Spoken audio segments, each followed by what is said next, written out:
otra vez esperando la clase. ¿Cómo les fue ese fin de semana? ¿Sí descansaron o no? ¿O muchas Un actividades? poco, profe. Ah, bueno. Donaldo, Neri, David, Michelle. Hola, profe, buenas tardes. Hola, ¿qué tal? Bien, gracias a Dios. Aquí siempre trabajando. Sí, con bastante cosas. Pues un poco, Un sí, poco. no hay de todo. ¿Y usted, profe?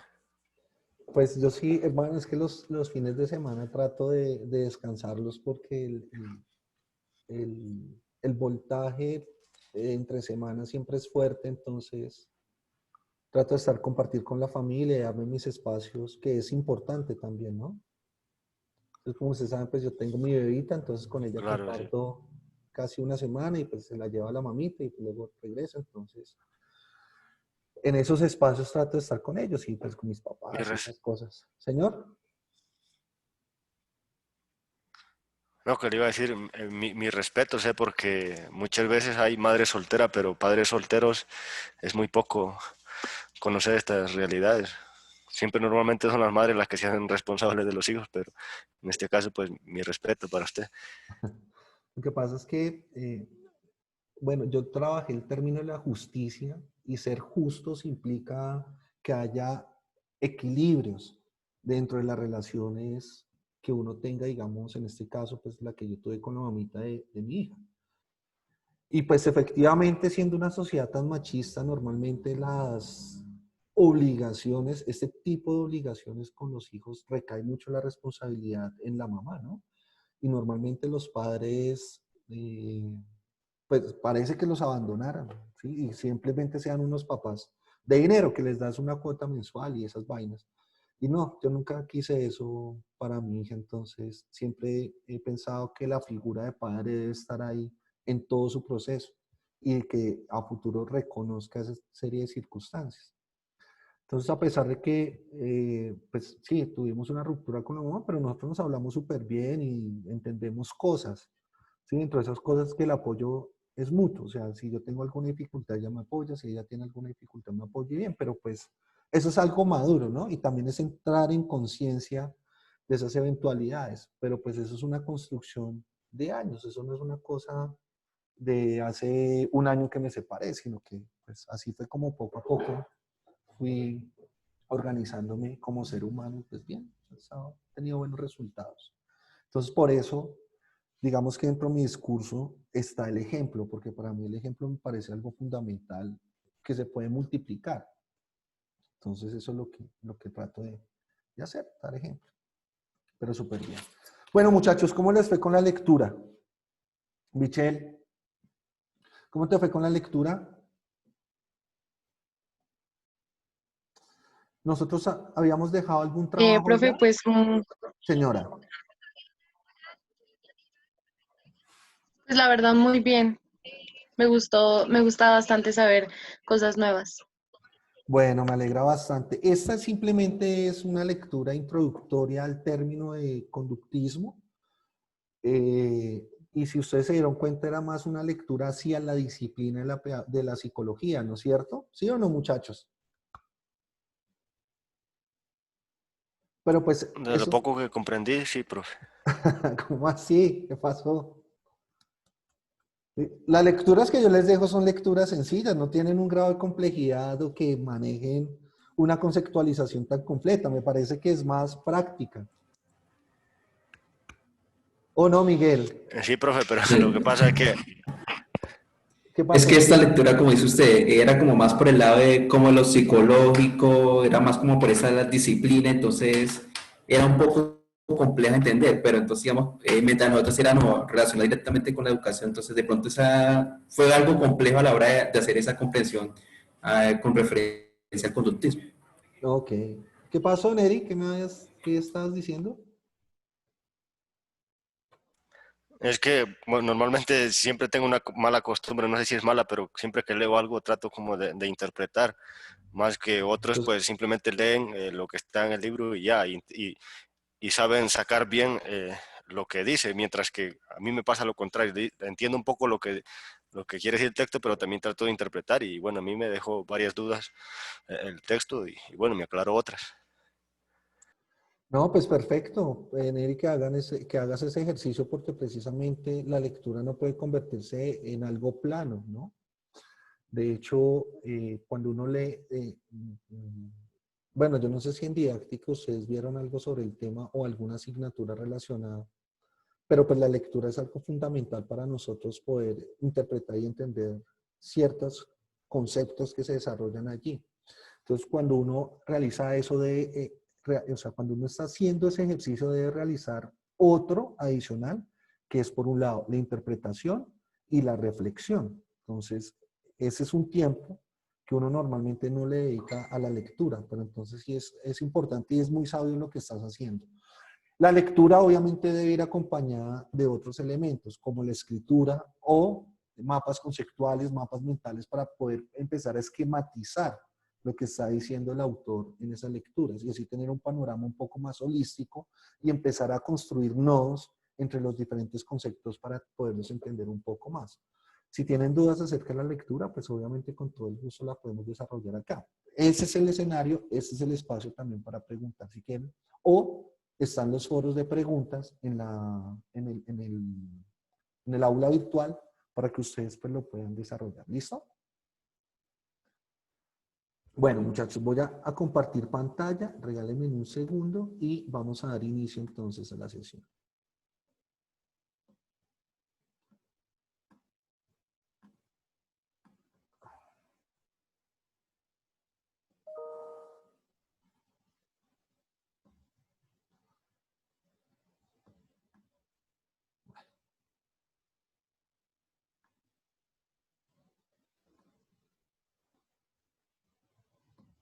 Por favor, me confirman si ven la pantalla. Sí, profe, ya. Bueno, muchas gracias. Entonces vamos a mirar el modelo de aprendizaje conductivista. Pero antes de empezar a realizar esto, es muy importante que nosotros aprendamos a entender algo. Los modelos de aprendizaje hoy necesariamente tienen la influencia de la disciplina de la psicología. Los modelos contemporáneos alternativos de aprendizaje siempre van ligados a medir una conducta. Y ese tipo de medición de conducta está amparado bajo la disciplina de la psicología. ¿Sí? Entonces, cuando nosotros hoy, por ejemplo, ¿de qué se habla? De la neuropedagogía, neuropsicología. Y esos dos conceptos que, pues, digamos, relativamente son modernos, estamos hablando de hace unos 20, 30 años, hoy están mirando y profundizando cómo deben ser los modelos de aprendizaje para, pues, mejorar la calidad educativa.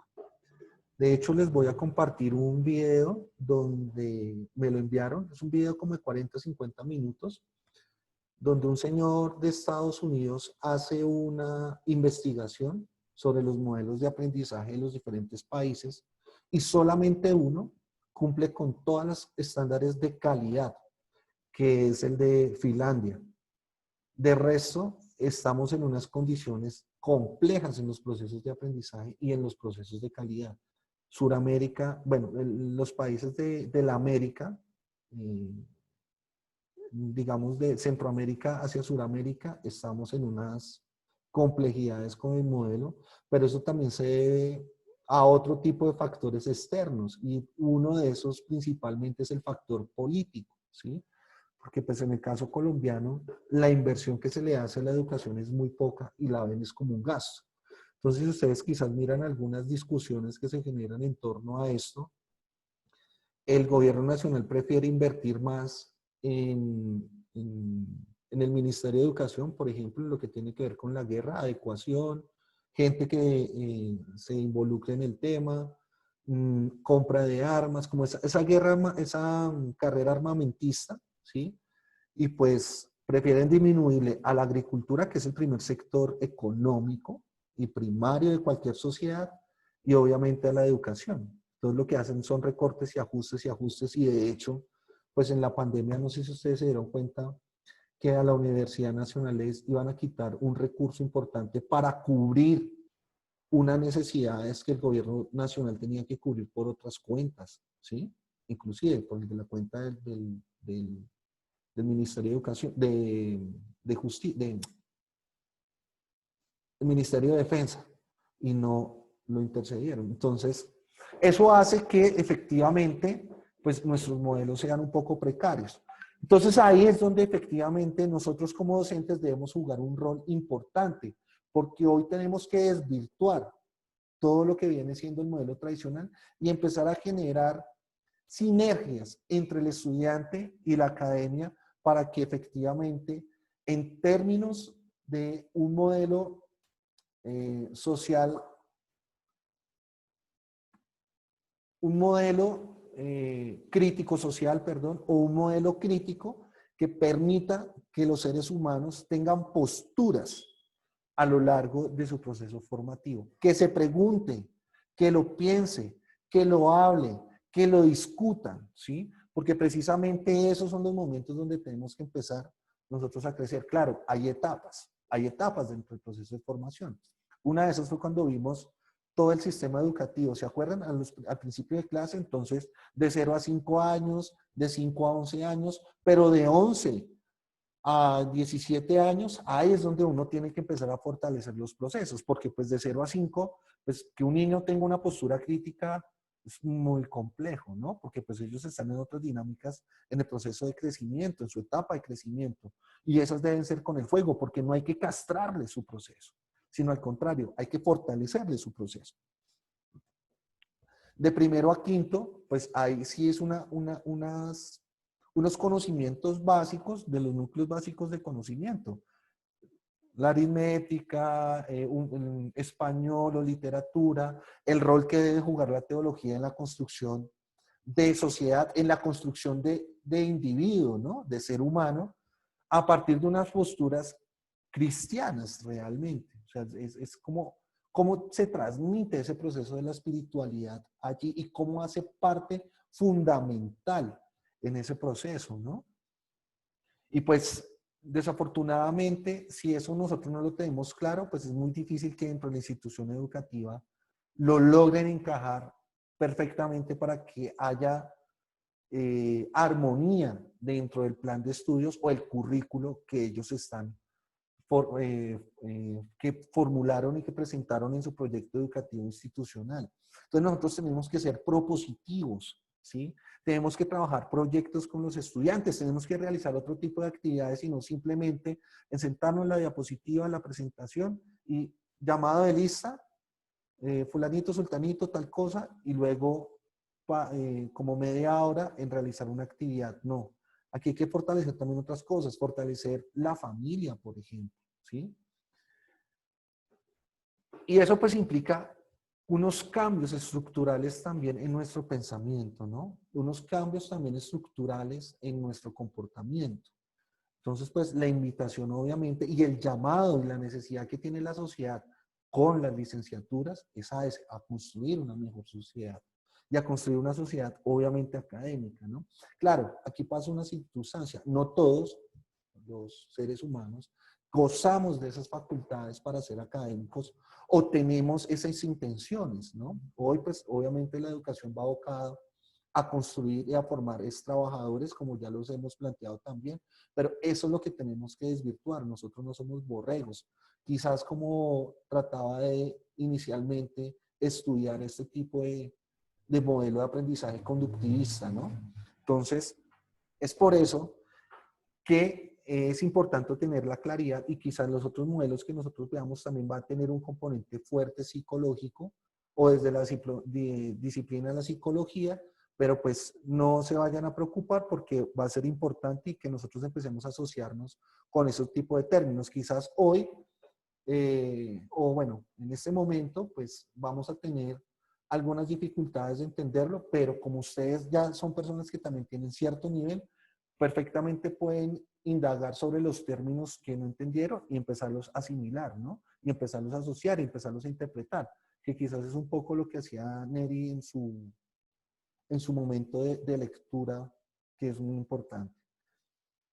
Me gustaría quizás que se pudieran leer, lo voy a poner acá en el ¿qué? En el chat. El texto es un ensayo de un filósofo colombiano. Él se llamaba Estanislao Zuleta. El libro se llama Elogio a la dificultad.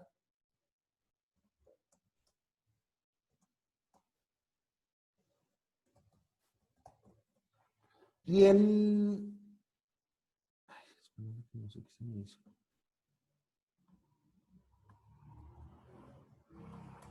Y el ensayo se llama igual, Elogio a la dificultad. Y él habla aquí en este ensayo sobre la lectura, cómo nosotros tenemos que realizar un ejercicio consciente de la lectura. Es una invitación que él hace. De hecho, toma como referente a Nietzsche y sobre un proceso de una investigación que hizo Nietzsche para tener unos estándares en la lectura. Si nosotros desde ahora empezamos a fortalecernos en ese proceso, a futuro va a ser mucho más fácil. ¿Por qué? Porque como podrían observar en el modelo de conductista, siempre que uno tiene un tipo de actividad recurrente, que es la misma actividad, durante 21 días, muchachos, ya se le convierte a uno en un hábito. Y entonces el hábito pues, nos va a permitir a nosotros siempre estructurar en nuestros tiempos ese tiempo delimitado para la lectura o para cualquier tipo de actividad. En este caso, pues la lectura. ¿Listo? Entonces, tengamos claro ese panorama. ¿Algún aporte o alguna duda hasta este momento, muchachos? ¿No? Muy bien. Listo. Quería entrar con esta cita de Watson, como pues ustedes lo leyeron, pero antes de entrar a la cita, o si la quieren ir leyendo, hay algo muy importante. Si ustedes se dieron cuenta, el conductismo nace aproximadamente, o sea, pues el texto que escribe Watson, que se llama el Manifiesto del Conductismo, nace en 1913. Pero hay otros dos pensadores. ¿Cuáles son los que estaban en la lectura? David. ¿Sí lo recuerdas? O el que quiera decirlo. Skinner, ¿Sí? Skinner no era uno. Sí. Es que yo para los nombres soy un poquito malo. Gestalt y Wertheimer. Ajá, así es. Ellos tres son los referentes del conductismo, pero quien materializa el conductismo es Watson. Más o menos esa línea del pensamiento pues, filosofo-psicológico nace hacia 1880-86 aproximadamente. ¿Sí? Watson es de Estados Unidos, hay otros dos que son de Europa, pero ellos empiezan a pues, preguntarse qué sucede si nosotros cambiamos esos modelos tradicionales de aprendizaje y empezamos con un nuevo modelo, no tanto a imagen y semejanza de lo que quiere ser el terrenal, sino que efectivamente fortalezca un poco más los procesos de formación de los estudiantes. Y pues a eso empiezan a teorizarlo, a hacer una serie de pruebas y como resultado pues va a llegar el término del conductismo, ¿no? Es una contrarrespuesta al modelo pedagógico tradicional. Pues si bien en la sesión pasada nosotros hablábamos de la importancia del modelo tradicional en su época, pues el conductismo va a ser un modelo importante que va a durar, pues bueno, hoy hay algunas instituciones, muy pocas de hecho, pero pues aún sigue vigente, pero su auge va a durar aproximadamente unos 30 años del siglo pasado. ¿Sí? Entonces, esta frase, Michelle, porfa, ¿no la puedes leer?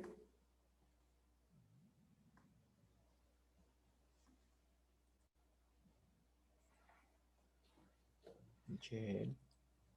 Michelle.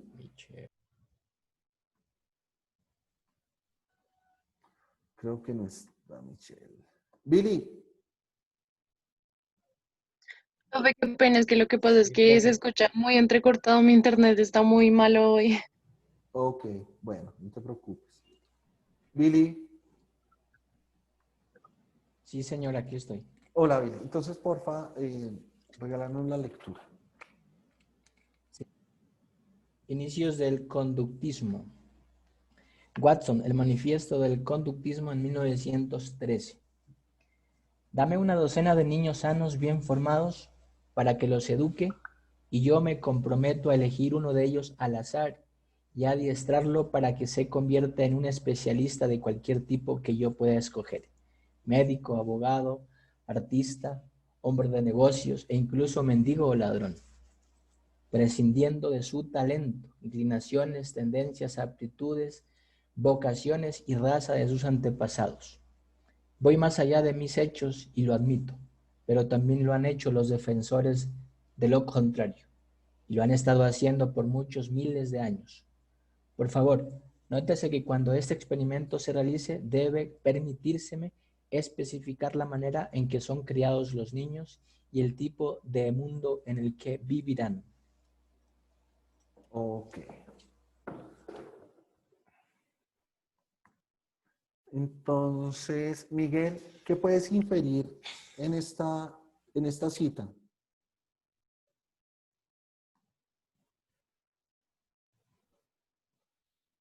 Miguel Ángel. Bueno, ya, como primer elemento, pues que como manifiesto, digamos, no sé si hace referencia, digamos, como al ambiente, cuando dice, digamos, la manera en que se ha creado, no sé si tiene en cuenta, ahí digamos, como el ambiente o el contexto en el cual el niño o la persona, pues, se está criando o se le permitirá al criar, pues, como primer aspecto.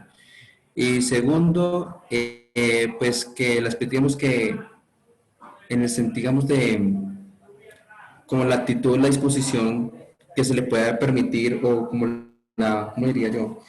Eh, la conducta que puede tener, digamos, el muchacho, que se puede tener, digamos, pues, digamos, desde el adiestramiento como en lo que refiere él. Sí. Ok, entonces, Profe, señor. bueno, yo pasando por estos textos, yo tuve que volver a leer cuando leí aquí. Y bueno, esto es psicología, ¿no?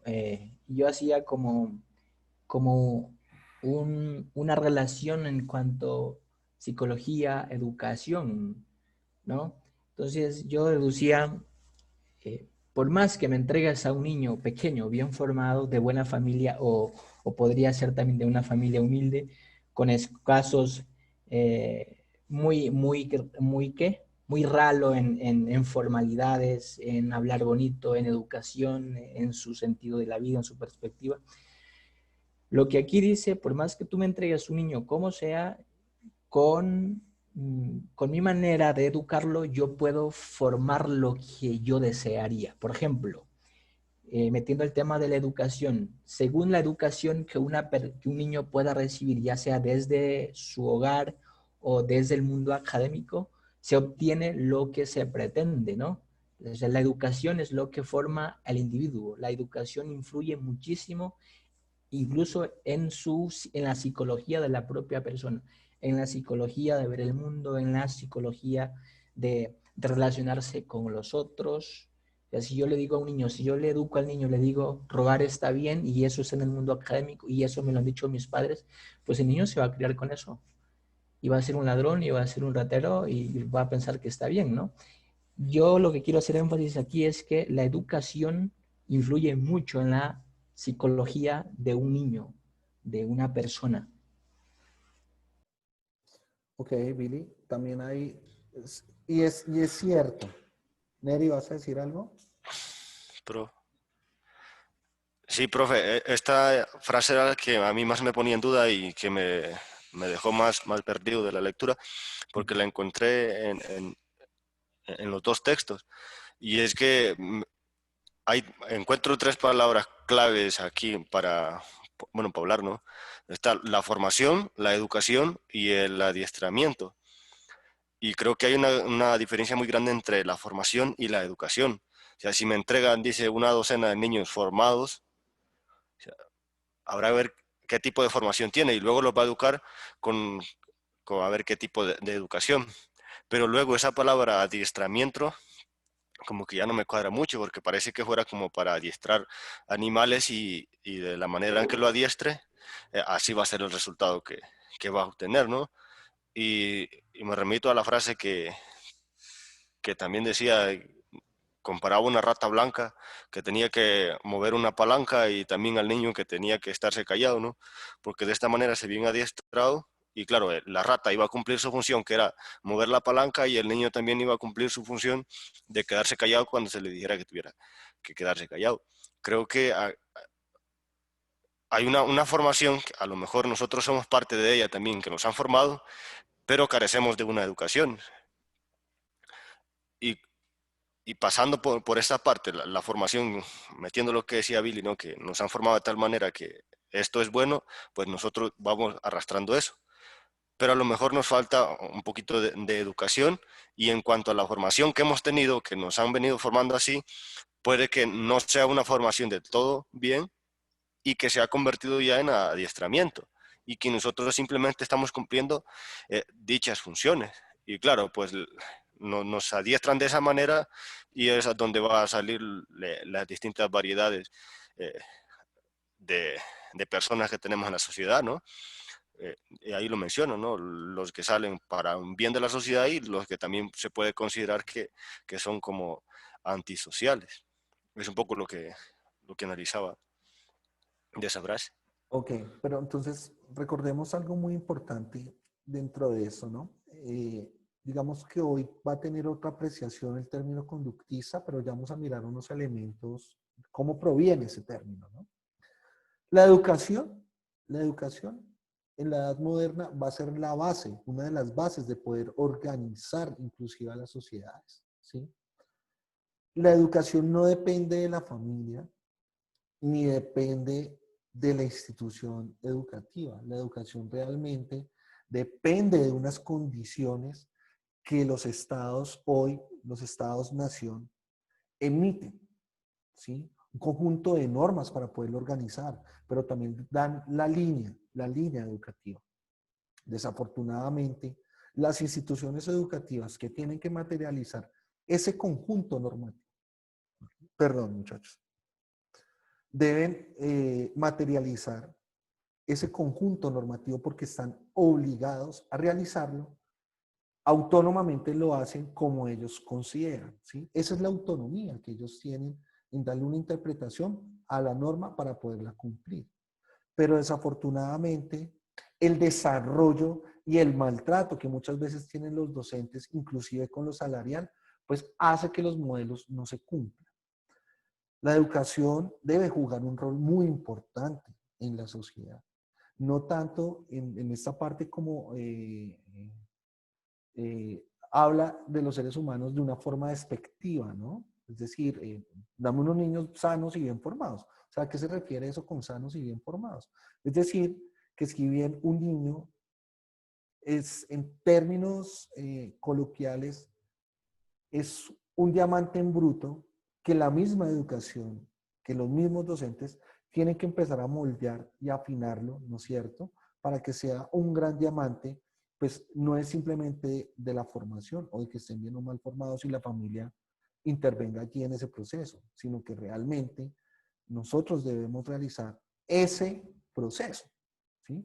¿Cómo? Pues con las herramientas que vamos teniendo a nivel que vamos nosotros avanzando en nuestra formación académica, porque nosotros también venimos de un diamante en bruto para ser un bello diamante y poder dar lo mejor, la disposición que nosotros tenemos en los procesos formativos que ustedes van a desarrollar a lo largo de su vida. Porque no simplemente el proceso formativo se va en la institución educativa.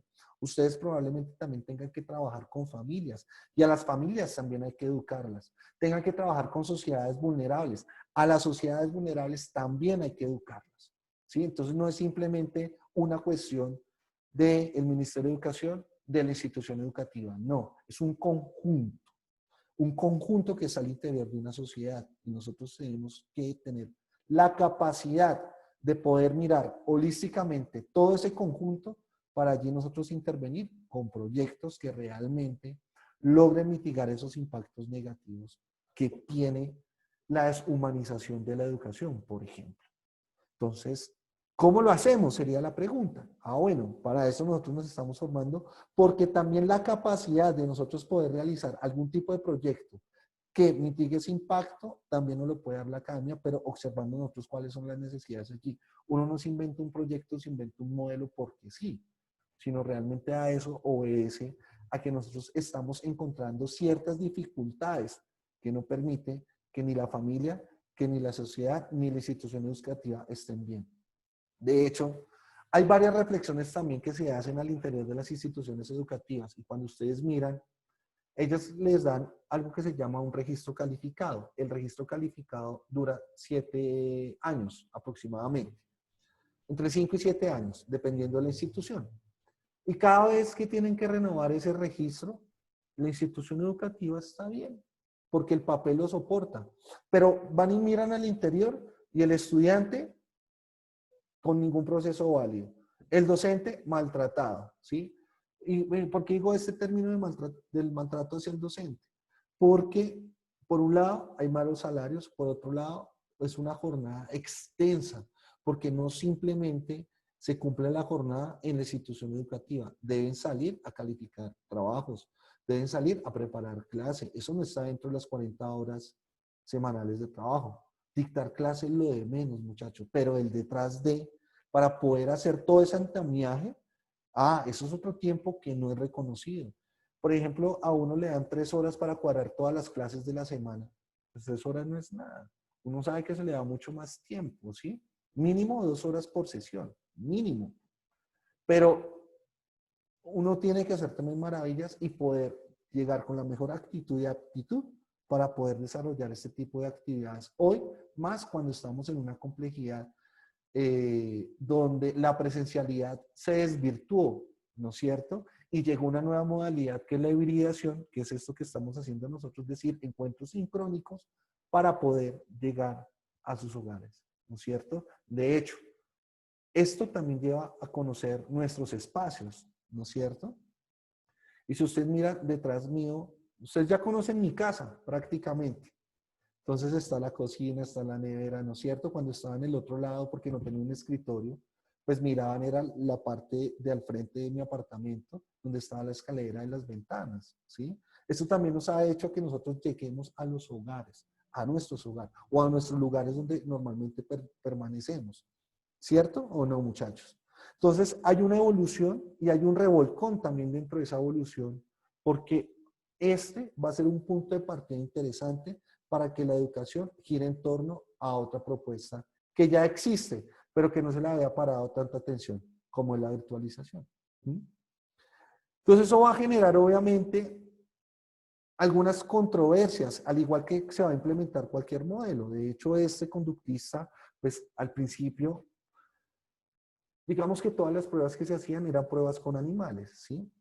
Entonces lo que está haciendo Watson es hacer una serie de experimentos con animales para saber cómo es su comportamiento.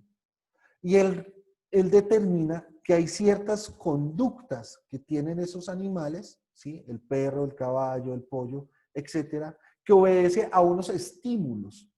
Y entonces él dice, si esto pasa con los animales, puede pasar también con los seres humanos.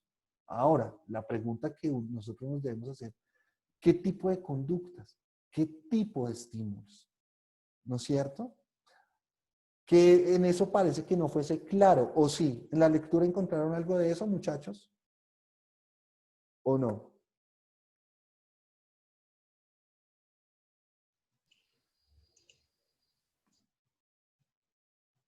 Chicos, Explícitamente yo no encontré nada de eso. Bueno, ni explícita ni implícita. ok. ¿Alguno de los otros? Miguel, Billy, Neri, Michelle.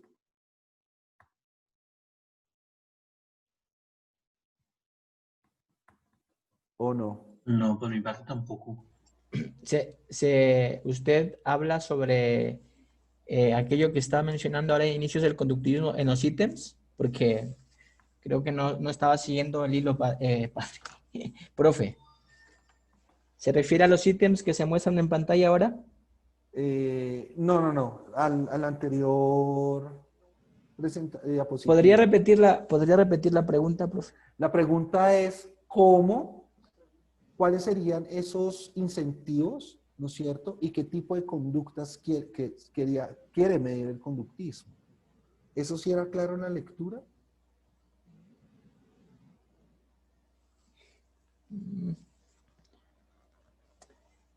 Honestamente, profe, Señor. yo, bueno, pues yo estaba, me dirigí al texto desde una palabra, Sí. educación, Ujú. ¿vale? Entonces, yo leí los dos textos, ¿eh? Y yo pude encontrar puros términos psicológicos que obviamente yo no los voy a entender muy bien porque yo soy teólogo. Y, y lo único que pude inferir de la lectura fue aquello que yo he mencionado con respecto a lo que decía Watson en la diapositiva anterior, ¿no? Que Sí. uno puede manipular la mente de la persona, puede cambiar sus comportamientos, incluso sus proyecciones a futuro, desde lo que yo le pueda inculcar en su mente, en su psicología, cualquier ámbito que sea, a nivel educativo, no sé, eh, concepciones teológicas, concepciones de la vida, de lo que es sano y lo que no, en fin. Yo eso pude entender de la lectura, pero ya los otros términos realmente son términos avanzados psicológicos que yo realmente, yo soy honesto, no pude comprenderlos a cabalidad para decir, uy, pero es que cómo hablo tan bonito. Ok, ¿y te acuerdas de alguno en especial? ¿O ustedes? Michelle, ¿cómo te fue con la lectura, digamos, frente a eso que está diciendo Billy?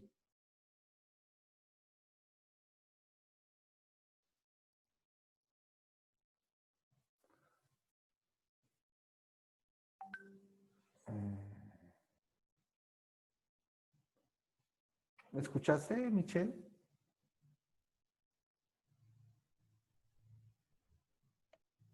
No, profe, es que se escucha bastante entrecortado, pero ¿me podrías repetir? Claro, Qué claro, no hay pena. problema. ¿Pudiste escuchar lo que dijo Billy? ¿Tú qué Sí, dificultades profe. encontraste en la lectura?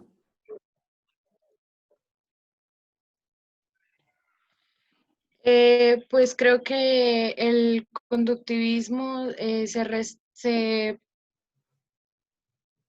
es como más a reglas que como que deben seguir los estudiantes, por decirlo así. Digamos, se puede encontrar como que obedezcan cuando suena la campana o cosas rígidas. No sé si me hago entender. Pues eso es lo que más entiendo del conductivismo, que son reglas que uno debe seguir estrictamente.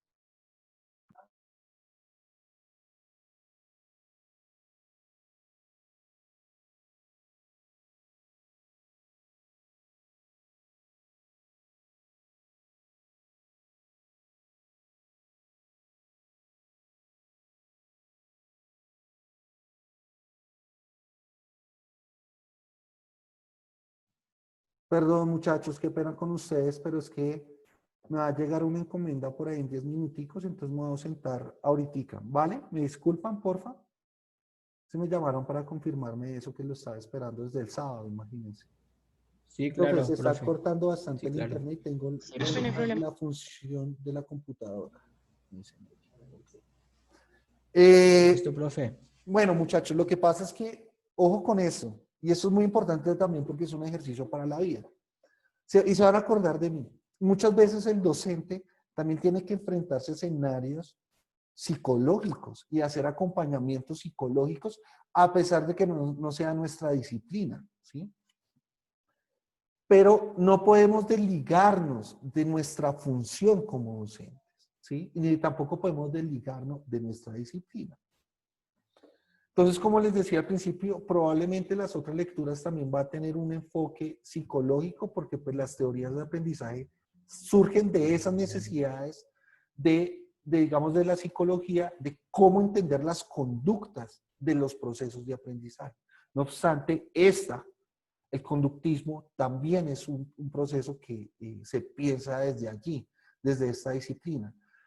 Aquí vamos a hacer una introducción al término conductismo. En la próxima sesión, lo que vamos a ver nosotros ya son las características principales y fundamentales del conductismo como teoría del aprendizaje, como modelo pedagógico, ¿sí? Entonces es muy importante entender de dónde viene, qué significa eso.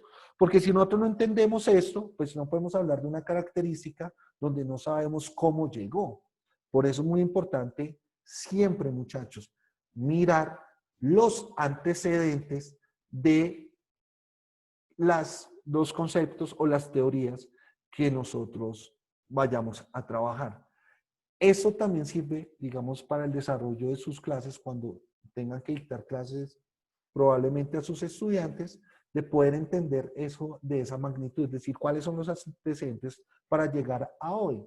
Muchas veces lo que nosotros hacemos es de una forma abrupta, llegar de una con el concepto, definirlo y hágale de ahí para abajo, ¿sí? Puro verso y prosa. Pero no hay un análisis, no hay un ejercicio que permita que el estudiante se centre en una base.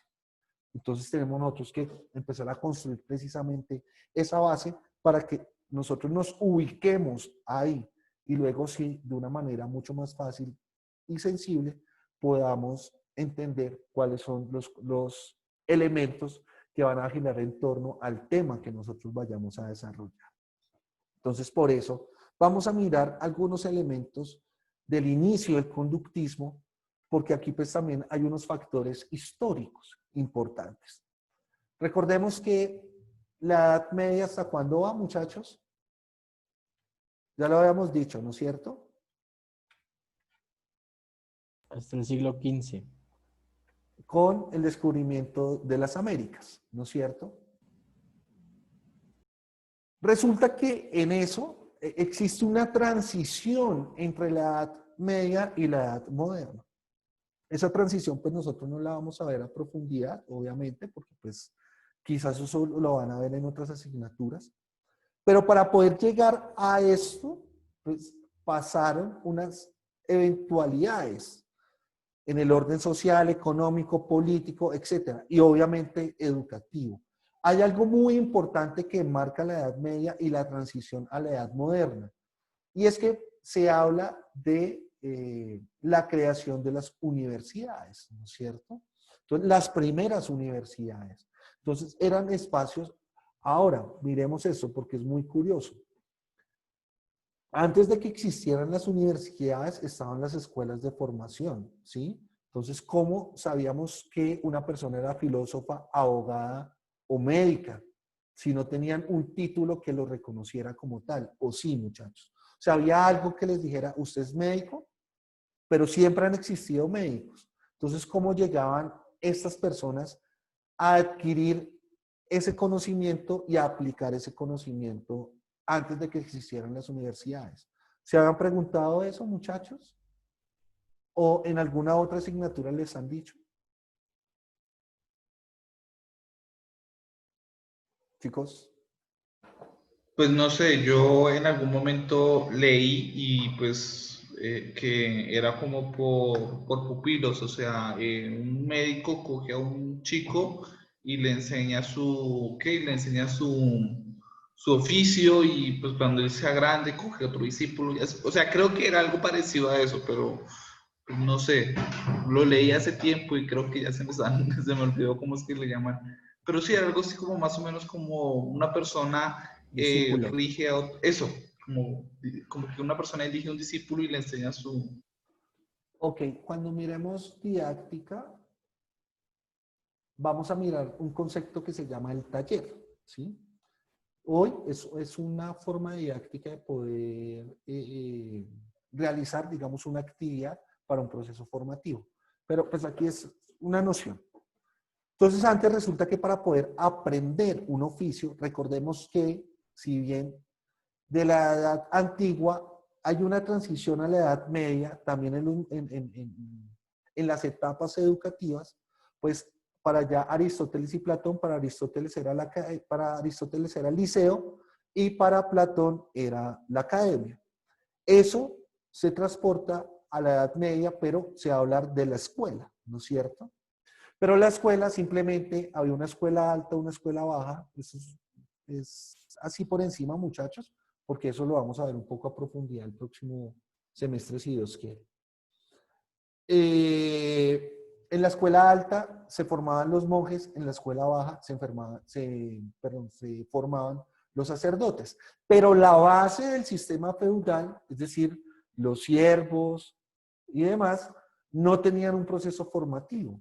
De hecho, quienes les enseñaban a leer y a escribir eran las mismas familias que tenían esa posibilidad o que ellos en algún momento habían aprendido a leer y escribir. Si no, no. Y se crean los talleres. Normalmente el taller era un lugar donde nosotros lo vemos hoy así, como el lugar donde reparan cosas, ¿no? El taller de motos, el taller de confecciones, el taller del carpintero, ¿no es cierto? Un espacio, es un espacio de reparación. Entonces, esas personas para formarse iban a un taller, por ejemplo, podría ser el de carpintería de la época, ¿no es cierto? Porque existió. Otro oficio como la panadería, porque existe. Otro oficio como el de la ornamentación, que es muy importante para la época. Entonces, si yo tenía alguna vocación por alguna de estas líneas, pues yo iba, hablaba con el dueño y le decía que si me podía educar, ¿sí? O formarme en ese oficio. Y en esa organización de ese oficio, a esta persona, propietaria del taller, le colocaron maestro. El maestro. O sea, imagínense el rol tan importante que viene a tener el propietario. Y el proceso de formación de esas personas que venían al taller duraban máximo hasta 15 años. 15 años el proceso de formación. Pero esto, digamos que era en oficios. Ahora, ¿cómo hago o cómo hacían en la época para poder entender, por ejemplo, el médico, ¿no? El contador, por ejemplo, que es una de las disciplinas que nace, el abogado. Entonces, aquí no había una escuela o un taller donde a mí me dijeran maestro y los formaba en medicina, ¿no? Entonces, era más un proceso autodidacta, ¿sí? Y con la experiencia iba adquiriendo ciertos conocimientos que iba aplicando también en mis comunidades. Pero este conocimiento, por ejemplo, si yo fuese un médico en firme, se lo transmitía a otra persona. No siempre tenía un ayudante o tenía uno o dos personas que iban conmigo, quien estaba formando. Yo no podía irme con 15, como eran los talleres, que era el máximo también de personas, entre 8 y 15 personas. No, o sea, el médico, el contador, no. Había unos pupilos, eran los pupilos, ¿no es cierto? Y les transmitía el conocimiento. Ahí se habla de una transmisión del conocimiento porque el modelo lo abarcaba así, el modelo tradicional, ¿no es cierto? Se transmite el conocimiento. Es como si nos colocáramos se me olvidó el término, las chupitas estas, ¿cómo es que se llaman las de los pulpos? Ventosas. Como si nos colocáramos unas ventosas y le transmitiera el conocimiento. Sí, que es más o menos lo que explicaba el modelo tradicional, ¿no es cierto? Pero no. Entonces, con la práctica y con los años, esas personas se convertían en médicos, lo que fuese. O sea, es decir, esas disciplinas como tal. Cuando ya llega a la universidad, es decir, la educación superior en firme, pues se empiezan a crear facultades de esos conocimientos. ¿Qué tipo de conocimientos, muchachos? ¿Qué podríamos decir de esos conocimientos? ¿Son unos conocimientos académicos o son otro tipo de conocimientos? ¿Ustedes qué creen?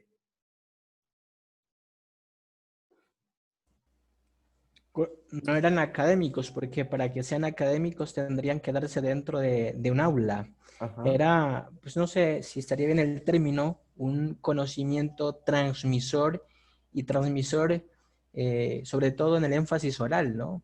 Ciertamente ya se había escrito, pero más en el énfasis oral que académico, ¿no? Yo Claro, pero, entiendo, tal vez mire, esté entonces, mal, ¿eso cómo se llama? ¿Cuál académico sería el como término? aquello. Ay, no, es que no sé cómo llamarlo.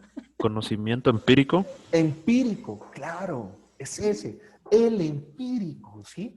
A pesar, muchachos, de que había una transmisión del conocimiento, la práctica va a ser lo fundamental. Entonces, va a haber un momento donde el médico, ¿no es cierto?, le va a decir a su pupilo, no más, ya está acá porque ya no tengo que más enseñarle. Váyase, salga a hacer sus cosas. Y se van. Y empiezan a recorrer pueblo por pueblo, pueblo por pueblo, van teniendo sus clientes, van atendiendo a las personas que cuentan con una dificultad. Porque antes, digamos que no había un médico, digamos, en el pueblo, ¿no es cierto? Sino habían unas prácticas medicinales tradicionales de los mismos pueblos que se constituyeron en la época, ¿no? Y estas prácticas tradicionales medicinales estaban muy asociadas con lo que tiene que ver con medicina alternativa, ¿no? Plantas, como esta serie de cosas. Ya después que llegan los medicamentos, eso es otra cosa, ¿no? Si ustedes han visto, hay algunas películas donde tienen que quitarle alguna parte del cuerpo porque les dio gangrena, un ejemplo. Y entonces le daban un sorbo de licor, ¿no es cierto? Un trago de ron o whisky o lo que fuera. Le ponían un trapo en la boca y la otra persona con un serrucho a quitarle el brazo. ¿Sí? O sea, no, y de hecho pueden ser prácticas poco ortodoxas, ¿sí? Pero pues esa era la realidad. O sea, esa era la realidad de la época, ¿sí? Claro, entonces ya con el tiempo, con un nuevo escenario, con una transmisión del conocimiento, pues ya va a haber personas que están abocadas a eso. Esas mismas personas, cuando montan una universidad, pues son las que van a ir allí a transmitir ese conocimiento, ¿no es cierto? Y entonces se hace tan importante la academia, ahora sí, la universidad, porque va a empezar a formar a los futuros X o Y disciplinas que van a entrar. Y eso va a ser algo muy importante dentro de la transición de la edad media a la edad moderna, ¿no? Ahora, también porque el aspecto de las disciplinas se va a ampliar. Algo importante, uno de los factores fundamentales dentro de la academia para que haya ese proceso de transición es que se crea por primera vez la Facultad de Bellas Artes. Y ese proceso renacentista, ¿se acuerdan, muchachos, del Renacimiento? ¿O no? ¿O aún no han llegado allá? Sí, señor. Sí, sí, sí.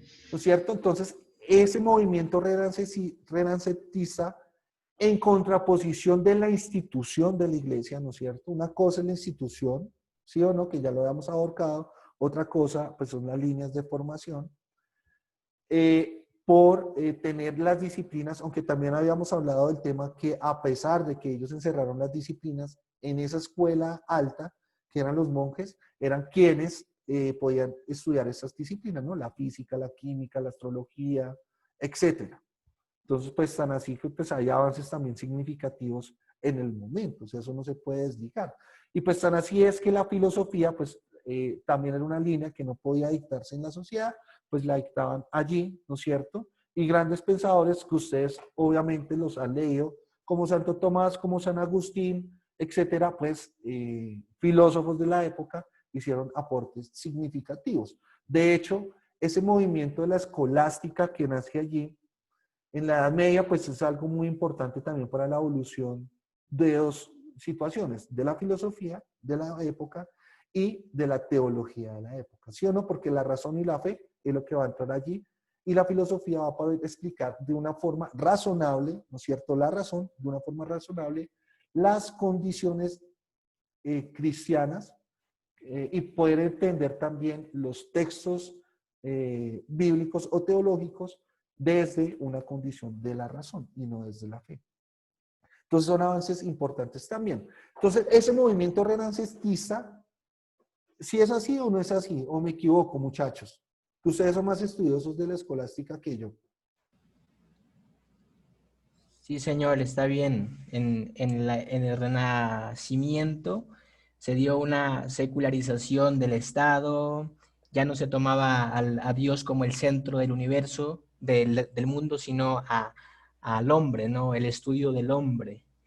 Y se dio también énfasis en que no tenía la razón tanto la fe, o sea, lo dogmático, sino lo racional. Por eso es Lo que racional. Santo Tomás en esa época empezó a dar argumentos racionales de la fe, no solamente a afirmar y ya, sino a tratar de explicar aquello de la fe mediante la razón.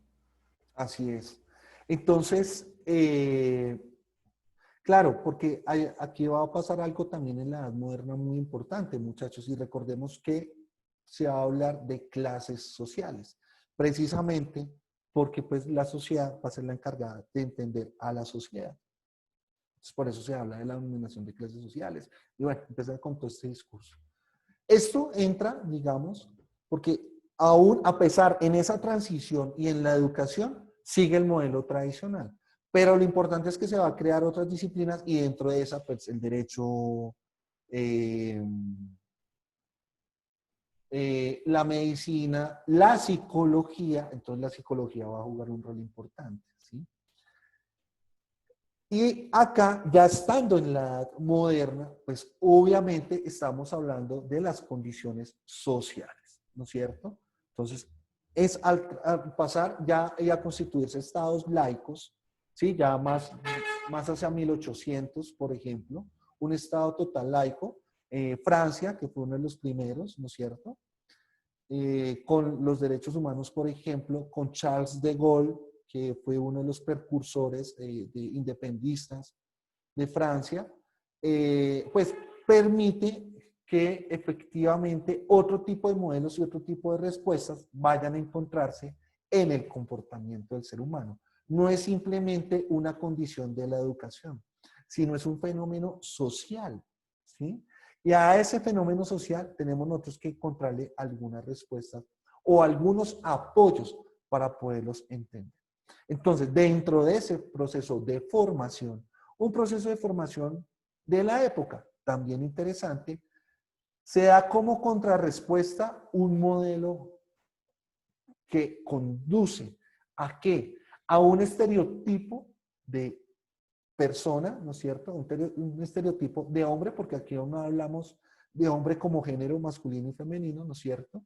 Que se permita moldear de tal manera que se ajuste a las condiciones del statu quo de la época, es decir, a las condiciones sociales, políticas y económicas de la época. Esa es la respuesta, digamos, del conductismo pensado desde la psicología. Entonces, para poder llegar a eso, pues inicialmente debe existir algo fundamental y es la predicción y el control de la conducta. Entonces, uno cómo predice una conducta, uno cómo controla una conducta. ¿Cómo crees, David, que eso pasa?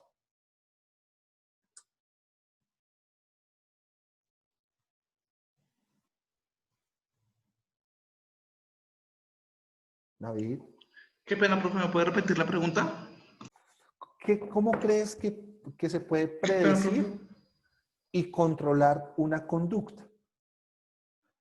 ¿Me entendiste todo el carretazo de lo que hablamos de la transición de la edad media a la edad moderna para poder llegar a esto que es el conductismo? ¿Sí es claro eso, muchachos, en general? Sí. Sí, señor. Vale. Michelle, ¿tú me entendiste? Juan. Perdón, Miguel Ángel. Yo más o menos, profe, la verdad. Señora.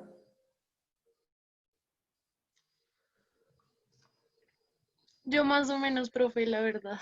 ¿Qué se te dificultó? No hay ningún Profe, problema, profe, señor. ¿Sí? yo aún tengo, ciertamente aún tengo dificultad en entender el conductismo. Ok. O sea, lo primero, yo creo, pues será el problema, yo siempre seguro. Lo primero es tendremos que definir qué es conductismo. O sea, qué es conductismo y desde ahí lanzarnos a entender todo el contexto del conductismo. ¿A qué le podríamos llamar conductismo? a qué acciones, qué concepción podríamos tener de conductismo. Porque yo conductismo lo estoy entendiendo eh, como aquellas acciones que una persona puede realizar para encaminar la mente o la psicología de una persona hacia un respectivo fin. ¿Sí? Yo lo Efectivamente, entiendo así, o sea, señor.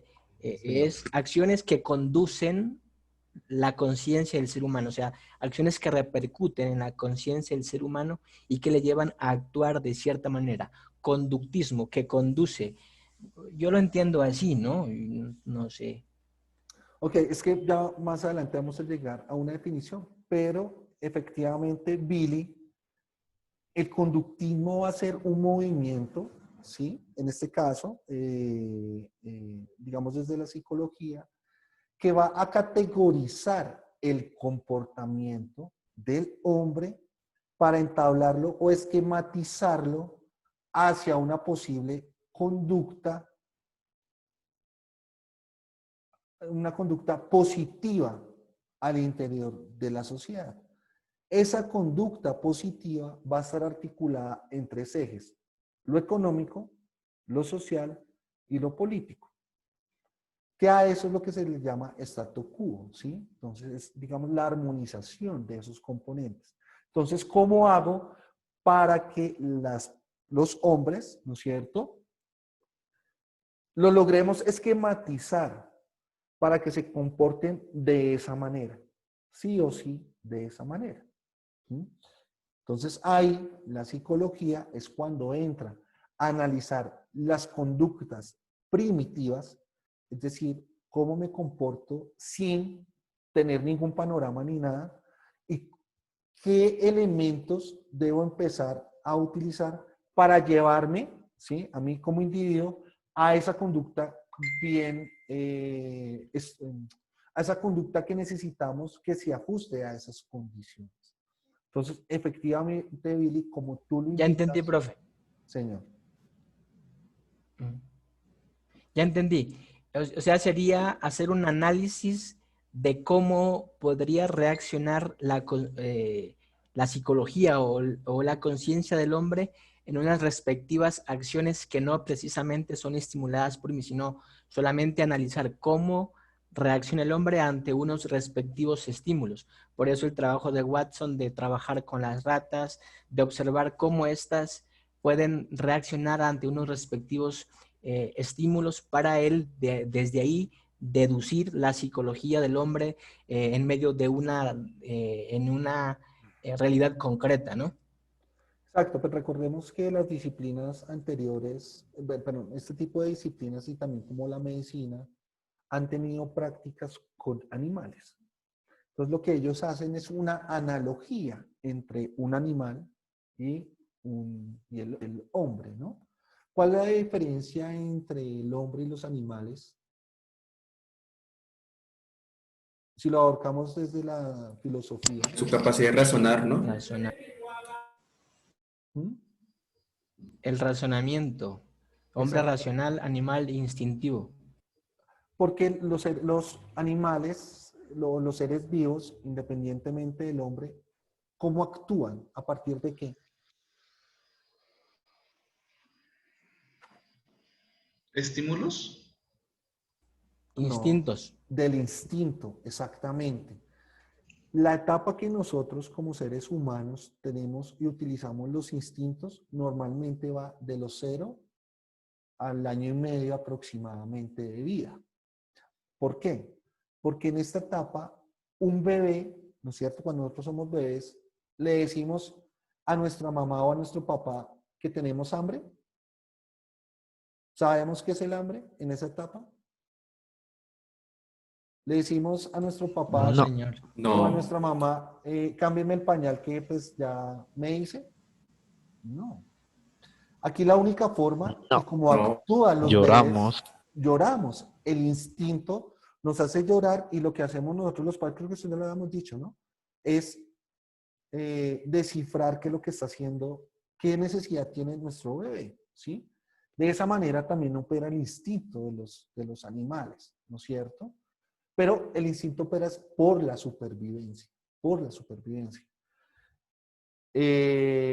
Ahora, pues si hablamos de un animal doméstico es otra cosa porque el animal doméstico tiene sus cosas, ¿sí? Su comida a diario, se baña, etcétera. Y pues me disculpan si aquí hay alguien animalista, pero eso de comparar un animal con un ser humano, yo aún no la logro, no la logro. O sea, tener un perro como si fuese un hijo, tener un pollo como si fuese un hijo, eso es algo raro. O sea, para mí eso me parece muy raro.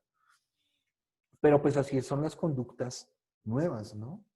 Entonces le pagan una EPS, le pagan esta medicina prepagada a los perros, a los gatos. Ya hay como cosas fúnebres para ellos. Sí, o sea, hay un poco de vainas que me parecen súper curiosas. Pero eso nunca se va a comparar en la relación entre seres humanos, ¿sí? Pero bueno, perdón que me están escribiendo y en el chat de acá del grupo. Con lo rico que es el seco de pollito. Entonces,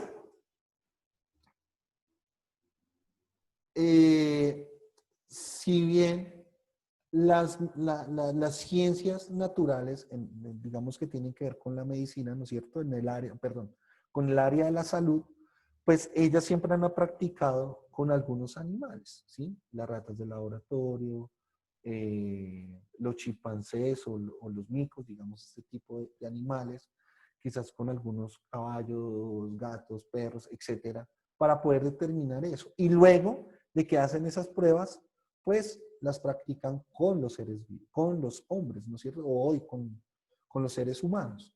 Entonces, es por eso que digamos que hay una predicción, un control de la conducta. Ahora, la predicción de la conducta, muchachos, pues tengo que determinar cómo ese individuo primitivo, ¿sí? En una sociedad moderna se comporta.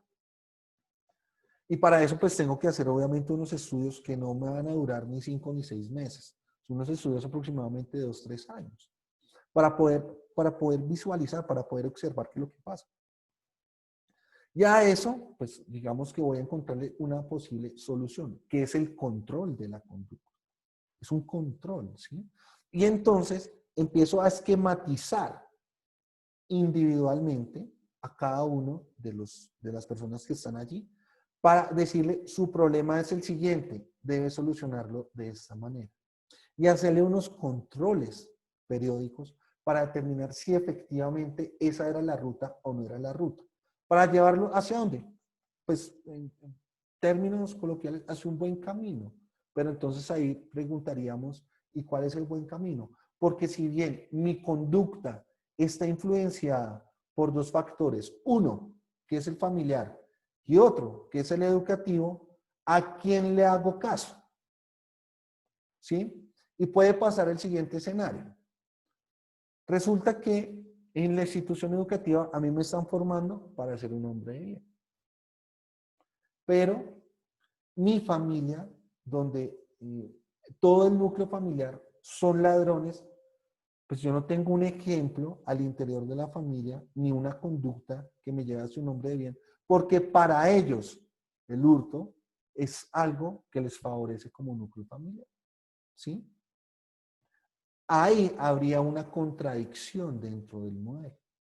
Y entonces, si ven que mucho, y eso pasa bastante, muchachos, porque en instituciones educativas públicas hay este inconveniente, ¿no? Y muchas veces, de hecho, los padres no quieren que uno de sus hijos siga esa conducta, hablan con las directrices de la institución educativa para convencer al muchacho de que estudie, que sigan una línea educativa. Y el estudiante dice que no, que lo que él es lo que el papá toda la vida fue. Entonces, hay unas contradicciones complejas. Esto que les estoy contando es verdad. Pasó en una institución educativa ubicada al suroriente de la ciudad, en la localidad de Usme, el barrio,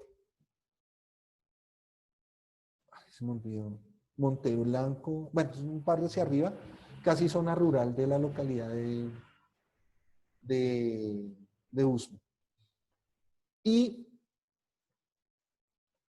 eso también hay otro tipo de influencia, un tercer factor que entra, y es el contexto social. Porque una cosa es como a mí me educan en la casa, otra cosa es cómo me están educando en la institución educativa, pero otra cosa es mi contexto, mis amigos de barrio, mis amigos de gueto, ¿sí? Y ahí también hay unas construcciones lógicas para poder entablar y encajar en esos modelos sociales. ¿Sí? Entonces, precisamente, si se le está haciendo seguimiento a alguno, ¿sí? En este caso, dentro de ese modelo conductista, pues tengo que empezar a armonizar esos tres elementos, la familia, la educación y el sector social. Si no, no tendría ningún resultado porque todos irían hacia los lados. Y precisamente el lograr hacer un esquema unitario, como dice aquí en la presentación, un esquema unitario, pues me va a permitir decirle a él, no se junte con tales, haga esto en su casa y esto en la institución educativa. Por eso se conduce, ¿no? Es decir, es llegar a un resultado donde nosotros queremos llegar, ¿sí? Para que se reconozca socialmente. ¿Sí es claro esto, muchachos? Sí, señor. Sí, señor. Michelle, Sí, profe. El profe. vale, perfecto, Michelle. Aquí cuando dice, ¿Profe? sí, señor. ¿Se me escucha? Sí, señor. Sí. Es que bueno, tengo bastante malo aquí el internet, pero con base a lo que se dice de la educación familiar, luego el académico y también el contexto social que nos rodea, eh, alguien nos contaba también un ejemplo de esto, de la educación. Es Sí. decir, había un papá que era un padre de familia que era borracho, y tenía dos hijos. Uno dijo, yo no quiero ser como mi papá, y el otro dijo, no, pues como mi papá es borracho, yo también voy a seguir haciendo lo que hace mi papá. Era borracho, mujeriego y cuántas cosas le quiera poner, ¿no?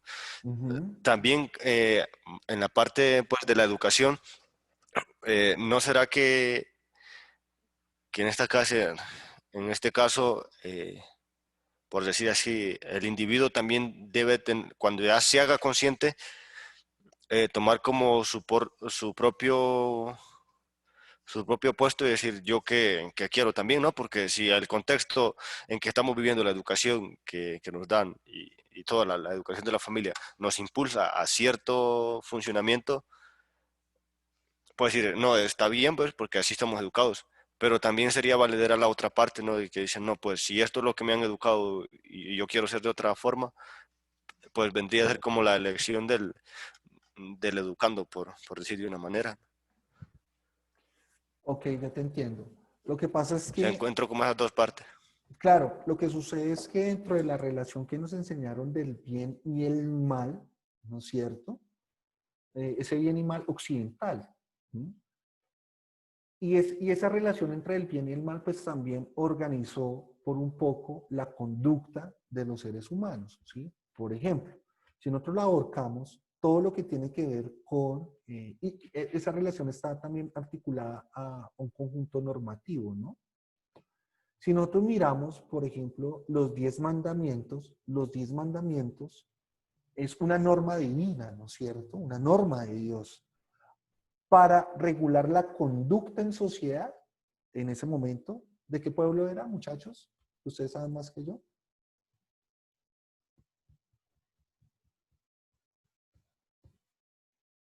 Chicos, Del pueblo de Israel, profe. del pueblo de Israel. Exacto. Es el pueblo, ¿no? O sea, imagínense lo que abarca ese término del pueblo. Y entonces era para regular esa conducta, ¿no es cierto? Entonces Moisés se va durante 4 años a discernir. Y cuando regresa, ¿cómo estaba el pueblo de Israel? En tinieblas, ¿no es cierto? Ya eso hacen una reestructuración, etcétera, y ahí ya es cuando empiezan a implementar los 10 mandamientos posteriores, ¿no? Que se dice que los primeros nunca se conocieron cuáles eran, pero pues no sé si eso fue verdad o no. Entonces, ahí estamos determinando que los individuos, ¿no es cierto?, de una comunidad, en este caso el pueblo de Israel, pues deben tener una conducta para poder vivir entre ellos. Si no, pues, y esa conducta es para, de una u otra forma, salir adelante, ¿no es cierto?, sacar adelante la misma sociedad. Eso pasa hoy con las normas. Entonces, no robar, no matar, pero eso está dentro de un conjunto normativo. Y para eso hay un castigo, ¿no? Entonces también está la relación entre el premio y el castigo. Y eso hoy influye bastante. Entonces, la relación entre lo bueno y lo malo es como se organiza también la viabilidad, perdón, la vida de las comunidades. Pero si nosotros lo miramos desde otra óptica, por ejemplo, lo que hoy conocemos como el Medio Oriente o el Lejano Oriente, ¿no es cierto?, que es una visión desde Occidente, o sea, hacia el Occidente es retirado. Pero si nosotros miramos de Occidente a Oriente, se ve retirado. Así es como nos enseñan a hacer las lecturas, ¿no? Pero si nosotros lo miramos desde otra óptica, eso está súper cerca, digamos, de Centroamérica, Israel, el Medio Oriente súper cerca. Pero como allá no hay rutas marítimas ni aéreas, ¿no es cierto? Y también sea porque pues, el Atlántico es un poco pesado y turbulento. Para estas personas, que por ejemplo son kamikazes, ¿no es cierto?, que tienen otra condición religiosa, el asesinar a 1000 y entregar su vida, pues para ellos eso está bien. Y es una conducta positiva de esa comunidad. ¿Sí? Pero para ojos de Occidente no, son terroristas. ¿Sí? Entonces, ese tipo de condiciones, por ejemplo, Neri, hacen que las sociedades, digamos, se construyan bajo unas condiciones de lo bueno y lo malo. Pero mientras para uno puede ser algo bueno, para otros puede ser algo malo, ¿sí?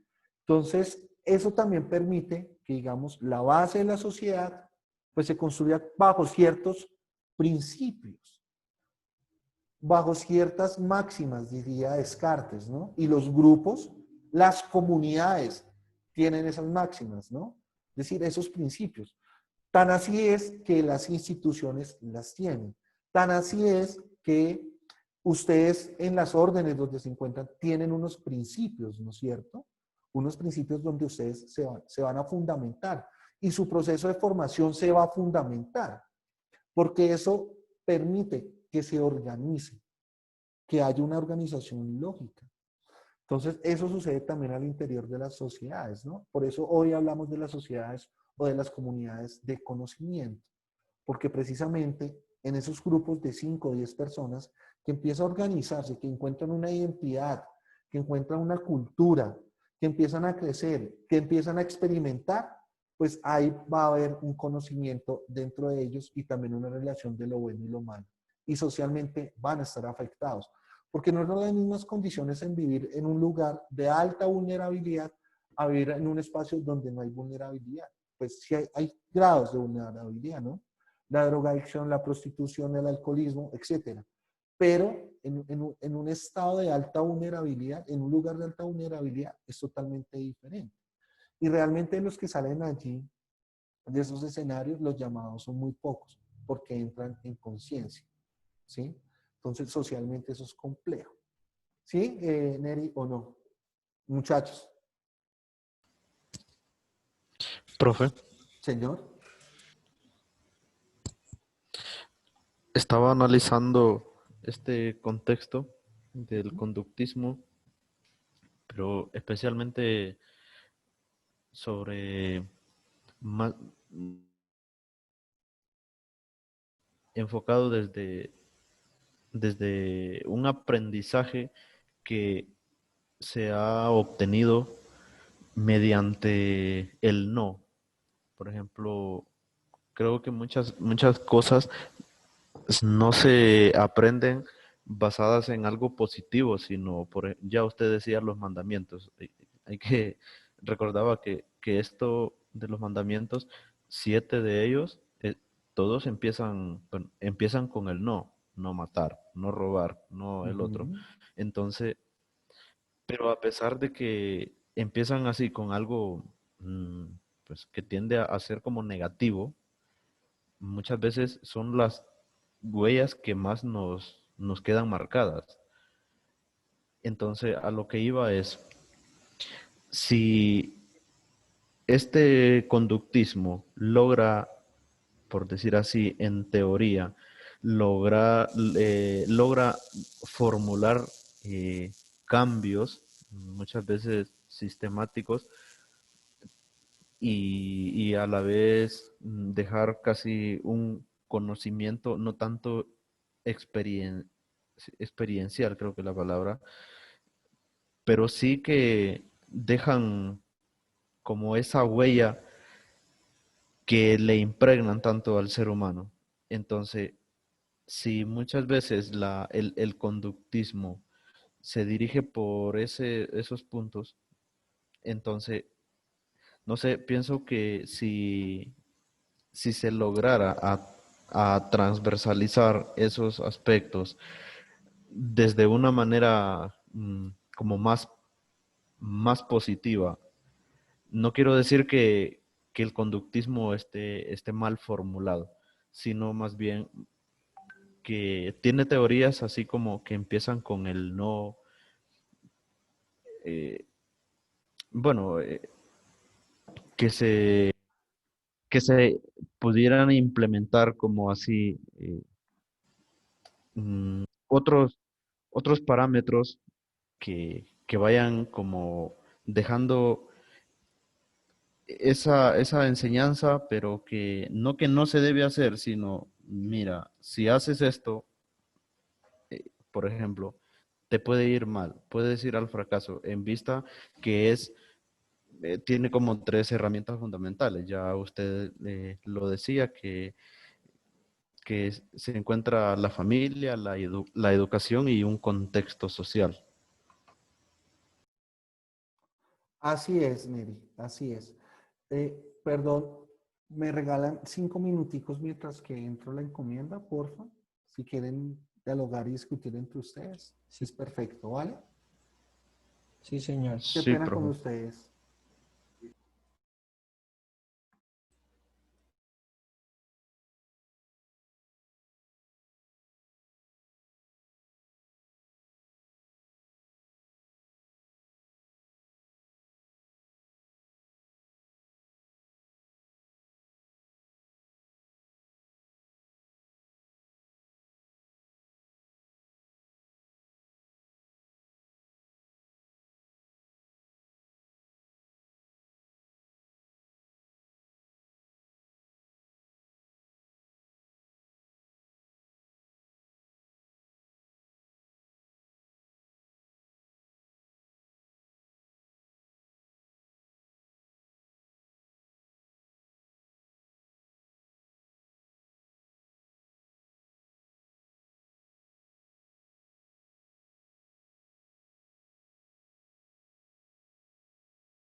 Ahorita le preguntamos a Billy, Dígame, mijo. ¿qué es seco de pollito? Un pollito cocinado así con tomatico y cebollita, así, todo, y con un juguito. Ah, pues entonces no es seco, compa, entonces es como con agua. Así lo dicen aquí. Seco. O sea, se dice seco porque no precisamente es en caldo, en una olla, como una sopa, ¿no? Ok, copiado. Ese Cambio fuera. Donaldo está pila hoy, no sé.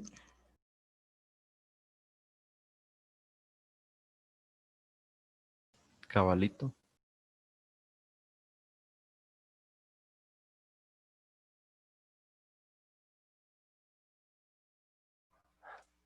Oiga, ese texto que dijo el profe que buscáramos de Elogio a la dificultad de Stanislao Zuleta no fue el que leímos con Peñaranda el curso pasado. No creo, Leímos uno de estos, pero creo que este es diferente, ¿no? no creo. Es elogio a la dificultad, si no es el texto que yo he leído que es sobre la lectura, que hace una crítica a la lectura, si no es ese texto, al menos hace referencia a ese texto. Elogio a la dificultad. Bueno, tendré que buscarlo entonces. Hace Estoy mucha, buscándolo y no encuentro hasta donde nada. yo entiendo, hace énfasis en la dificultad que hay de comprender los textos y por ende de la realidad misma. O sea, si tú no comprendes un texto, no vas a comprender la realidad de la que estás rodeado, ¿no?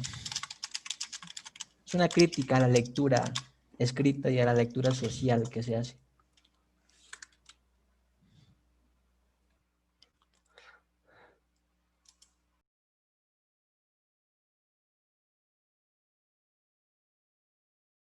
¿Ustedes se acuerdan cuando leímos a mi tío? Hombre, Freire, creo que uno de los mejores pedagogos. Es mi tío, además, tuvo en Ecuador como 10 años y ahí dejó descendencia. Sí, Mi abuelito. Sí, pero de lo que inteligente. pasa es que, lo que pasa es que las generaciones de hoy ya, ¿para qué?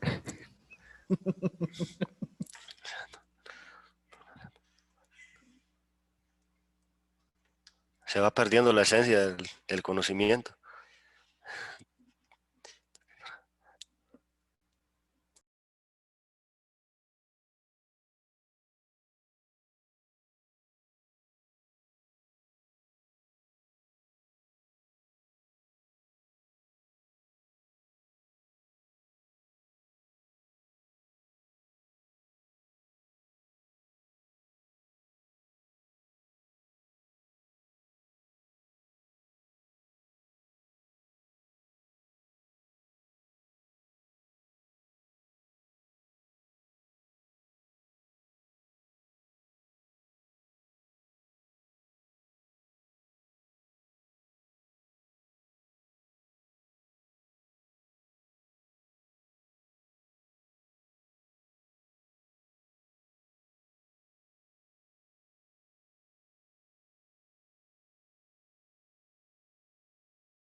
Hola muchachos, chicos,